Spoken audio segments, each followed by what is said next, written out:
እንግዲህ ወጣት ስለ ወጣት ብዙ ተነግሯል። አህመድ መጨረሻ ከቆመበት ላይ ሁለት ነጥቦችን ላንሳ። ኢብራሂም አለይሂ ሰላም እነ ኢብራሂም ካነ ኡመተን ቃኒታ ግለሰብ ናቸው፣ እንደ ማህበረሰብ ተቆጥረዋል። ግለሰብ ናቸው፣ እንደ ኡማ ተወስተዋል። ይሄ ሲፋ እንደ ቀላል አድርጋችሁ አትመልከቱት። ከተነገሩት ሐሳቦች በላይ አንድ ግለሰብ ፈተን ይቃሉ ለኢብራሂም የተባለ ወጣት ብቻውን ኡማ እንዴት ሊቆጠር ይችላል? አላህ Subhanahu Wa Ta'ala በየዘመኑ ከግለሰብ ያለፈ ማንነት ያላቸው ድርሻቸው የብዙዎችን ውክልና የሚሸፍን የብዙዎችን ኃላፊነት መውሰድ የሚችል ቦታ ያላቸውን ሰዎች ፈጥሯል። ይሄ ነማዚጅ አልበሸሪያ ለሰው ልጆች ማሳያ የሆኑ ሞዴል። ረመዳን የራሱ ባህሪ ያለው አይደለም? አሁን ኢብራሂምን ስታስቧቸው በዚህ ማንነት ውስጥ ያለፉት ኢብራሂም በ16 ዓመት ወጣትነት ዓለምን መዋጃህ ለማድረግ ብቸኛ አማኝ ሆነው ሲወጡ ማይቻል ነገር ነበር ማለት ነው። እንደሚቻል በኢብራሂም አየነው አለይሂ ሰላም።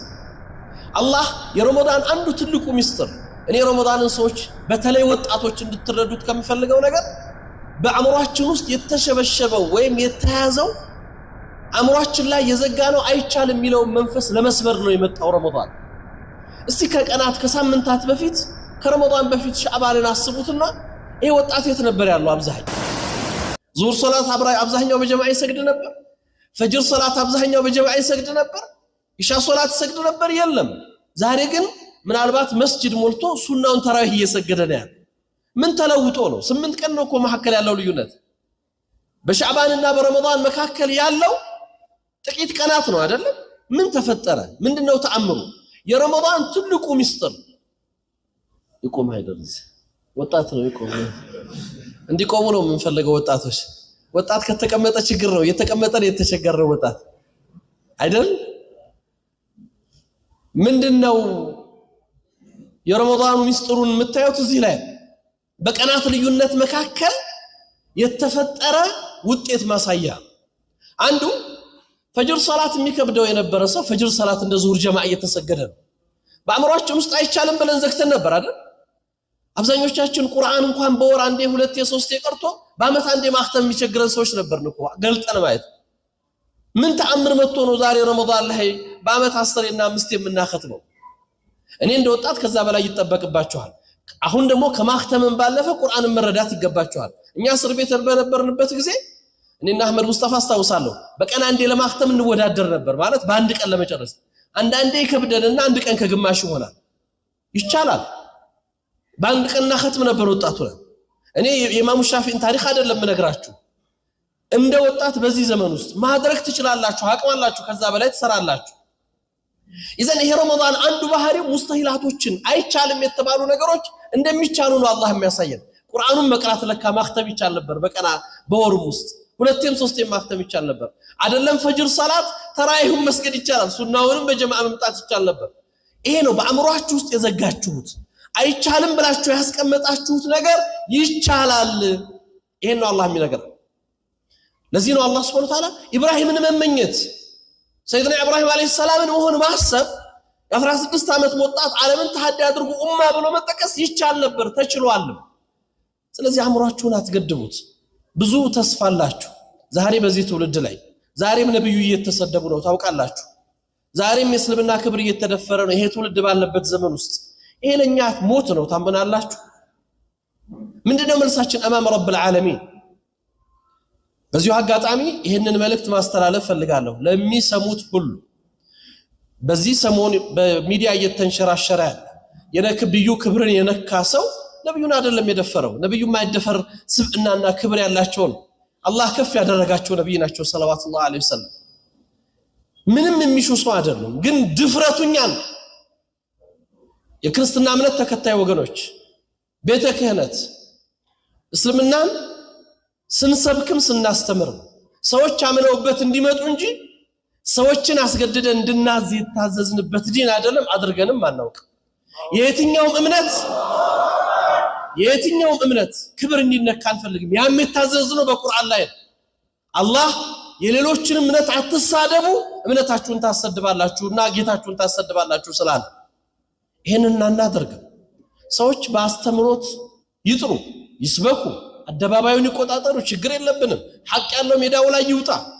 ነገር ግን የእምነቱን ረምዝ ይሆን የእስልምና ከነፍሳችን በላይ የምንወዳቸው ነብይ አንድ አይደለም 100 ጊዜ ፊዳ የምንሆንላቸው ነብይ መንካት ግን የዚህን ኡማ ክብር መንካት ነው። ስለዚህ ዝም እንደማንል ሊያቆት ይገባል። እንደ ተቋም እንቅስቃሴ ተጀምሯል። እስልምና ጉዳይ ተቋሙ ክስ ይመሰርታል።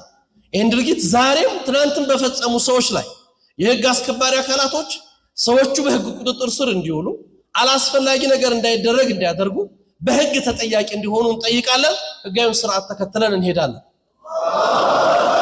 ይሄን ያነሳሁት እናንተ ወጣቶች ዲናችሁን ስተው ይሄ ነው ማንነታችሁ የሚመጣው። እናንተን የሚደፍረው በማንነታችሁ አይቶ። ስለዚህ በእናንተ ዘመን ነብዩ መነካት ሞት ነው። ይሄንን አስቡት።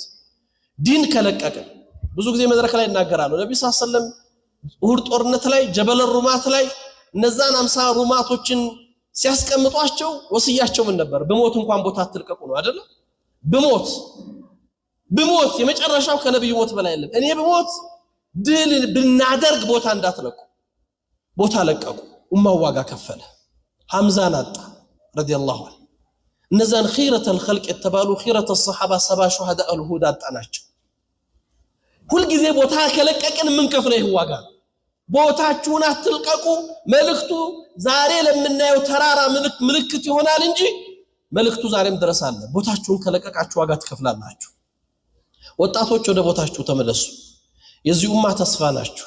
ይሄ ኡማ በእናንተ ማንነት ላይ የተመሰረተ ነው። የትናንት ታሪክ ሲወራ እነዛ ወጣቶች ነው እንዲናሻገሩት፣ ዛሬም እነዚህ ወጣቶች ነው ይሄን የሚጠብቁት።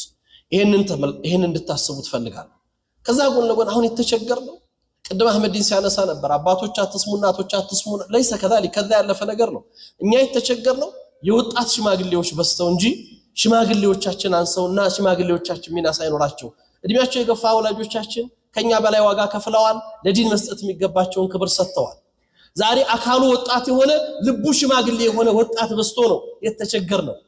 ሚናው ያልገባው መስራት የሚገባውን ነገር ያልተረዳ እንጂ አስቡት።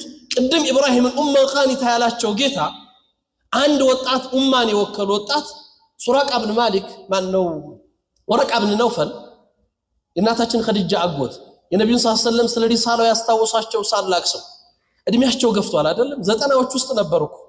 90 ውስጥ ነው እናታችን ኸዲጃ የነብዩ ሰለላሁ ዐለይሂ ወሰለም ሁኔታ ሲነግሯቸው ከዚህ ኡማ የሚቀሰቀሱት ነብዩ እሳቸው እንደሆኑ ከገለጹ በኋላ ምን ነበር ያሉት?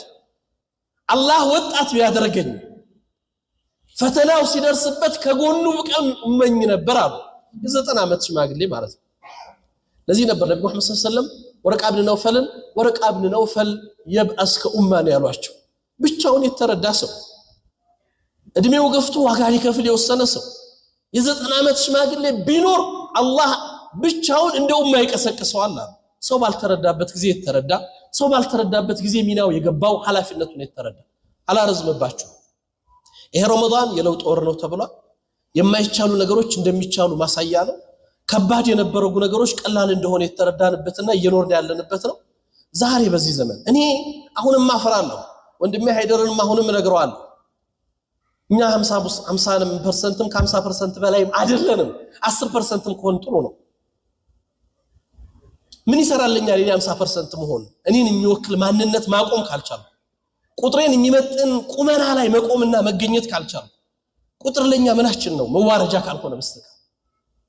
በእስልምና ታሪክ ውስጥ ቁርአኑ ገብታችሁ ብትመለከቱ ቁጥርን ሲያነሳ ቁጥርን ሲያወሳ አላህ Subhanahu Wa Ta'ala ድሎች የተገኙት በጥቂት ቁጥሮች ናቸው። كم من فئة قليلة غلبت فئة كثيرة ነው አይደል? ብዙዎቹ ጥቂቶች ናቸው። እንደውም ከስራ ብዛት የተወሳበት ቦታ ላይ ሽንፈት ነው የመጣው። ويوم هنين اذا اعجبتكم كثرتكم ነው አይደል? ከስራው ምንድነው? اعتماد ሰዎች በእነሱ ሲሆን መመካቱ በራሳቸው በጉልበታቸው በአቅማቸው በእውቀታቸው ሲሆን ከአላህ ያላቸው ነገር ሲነጠል ክብርን ሳይሆን ውርደትን ድልን ሳይሆን ሽንፈትን ተጎናጽፈዋል። ጥቂት በነበሩበት ድሉ ከአላህ እንደሆነ ያመኑ ሰዎች ራሳቸውን በአላህ ዘንድ ያስገቡ ሰዎች ግን ሁሌም ማሸናፊ ሆነዋል። ስለዚህ ቁጥራችን አይደል እኔ ቁጥር ጉዳይ ያሳስበኝ። የመኖራችንን ማሳያ የሆነ ተግባር እስካልሰራን ድረስ ቁጥራችን በዛ አነሳ አይደለም አጀንዳው። ጥቂቶቹ ነው ብዙ ሰርተዋል።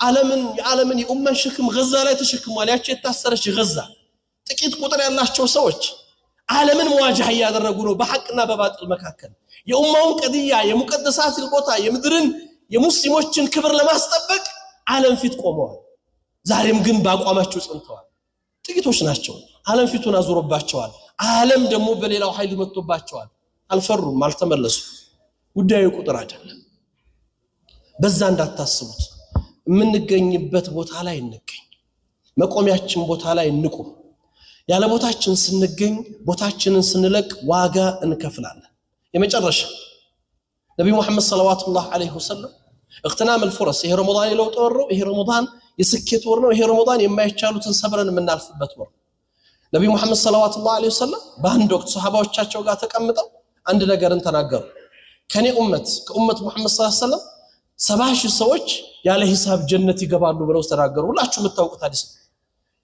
አንድ ትልቅ ተአምር ግን እዛ ቦታ ላይ ተሰርቷል ይሄ ሐዲስ ትልቅ ሪሳላን ይዞ መጥቷል ነማዚጅ ነው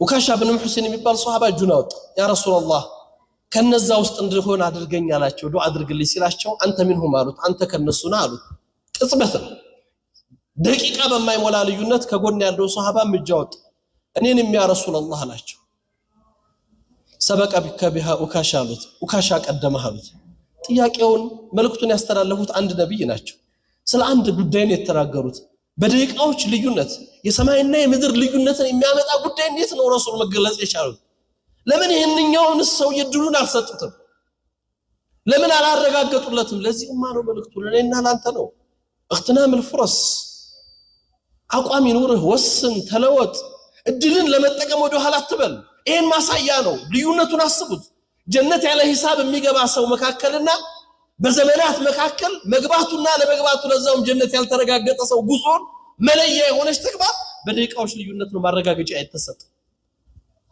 ሰዎች እድሎችን ለመጠቀም እንዲወስኑ ትልቅ ማሳያ ሞዴል የሆነ መልእክት አስተላለፉ ረሱል ሰለላሁ ዐለይሂ ወሰለም እድሎቻችሁን ተጠቀሙ ዛሬ ነው እድላችን ዛሬን ያልተጠቀሙ ሰዎች ነገር አይጠቀሙ ዛሬ ላይ ያልወሰኑ ነገሮች ነገ አይለወጡ ስለዚህ የረመዳን የለውጥ ወር ነው ዛሬን ወስን እንደ ወጣት እንኑር ወጣቶች በያዛችሁት ቁመና በያዛችሁት እድሜ በያዛችሁት አካል ወጣቱ ናችሁ ልባችሁ ወጣቱ ነው ይቀጥል ነው ማለት ወጣቱ ነው የሸመገለ ወጣቱ ነው የደከመ እንደ ኡማ ዑመር ኢብኑ ኸጣብ እንዳሉት ረዲየላሁ ዐን እንደናንተ አይነት ወጣት በዚህ ኡማ ውስጥ ማየት አንፈልግም ይሉ ነበር ላን ወዱ አምሳለክ መሬት ላይ እየነጠረ እየጠቃ ዛሬ በተለያየ ሞዴል አድርጎ የሚወስደው ወጣት ሲሄድ ዑመር ባለንጋቸው ነበር በደራቸው ነበር የመቱት እንዳንተ አይነት ወጣት ይሄ ኡማ ያስፈልገው ነበር ያሉት እንዳንተ አይነት ወጣት ኡመቱ አይፈልገውም ያን ከሚባሉት ለመዳን ዛሬ እንወስን ነው ምለው ሰላም አለይኩም ወራህመቱላሂ ወበረካቱ ወአለይኩም ሰላም ወራህመቱላሂ ወበረካቱ ኡስታዳችን አሚራችን በጣም ነው የምናመሰግነው ሁላችንም የተባለው መልእክት ተቀበለን ወደ መሬት ለማውረድ የሰማነው ወደ ስራ ለመተግበር ዝግጁ ነን ዝግጁነታችን እጅ ለእጅ በመያያዝ እስቲ እናሳይ አላሁ አክበር አላሁ አክበር አላሁ አክበር አላሁ አክበር ካሁን በኋላ በንግግር ሳይሆን በተግባር ነው የምናሳየው በኢዝኒላህ ተዓላ ወጣቶች ከምንም በላይ አንድ መሆን በአንድነት መሄድ ይጠበቅብናል የተባለውን መልእክት ሰምተን አይደለም እንተገብራለን ወሰላሙ አለይኩም ወራህመቱላሂ ወበረካቱ